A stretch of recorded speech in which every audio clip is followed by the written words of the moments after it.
mandat, est-ce que c'est pas de la repentance, mais les erreurs reconnues par Nicolas Sarkozy sont suffisantes? Est-ce qu'il faut aller plus loin ou est-ce que Nicolas Sarkozy est allé trop loin, au contraire? Non, je pense que c'est un bon début.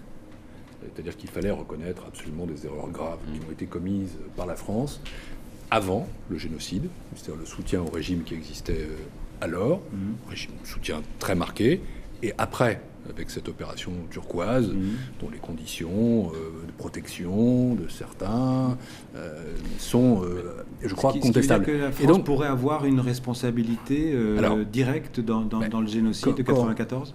Je ne dirais pas ça. C'est pour ça que tout le débat, c'est sur les mots. Quand je dis bon début, je pense que Nicolas Sarkozy a raison de reconnaître des erreurs politiques. Il aurait pu exprimer davantage de regrets. Est-ce que la France, comme la Belgique, aurait dû s'excuser ? Alors, c'est là où tout le débat sur la repentance intervient pour la suite. Quand je dis que c'est un début, je pense qu'il faut aller un peu plus loin. C'est-à-dire qu'il est temps maintenant d'exhumer les archives, que les historiens fassent un travail objectif, qu'on voit quel a été le rôle des politiques, de tous les politiques à l'époque, que les choses soient les plus claires possibles.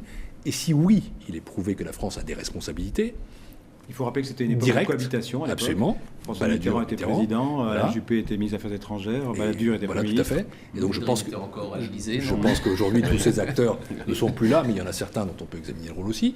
Et donc si vous voulez, si l'examen historique montre qu'il y a des responsabilités plus directes, plus fortes, alors à ce moment-là, il faudra des excuses. Je pense que pour l'heure, on a ouvert une porte. J'ai tendance à penser que les excuses seraient justifiées.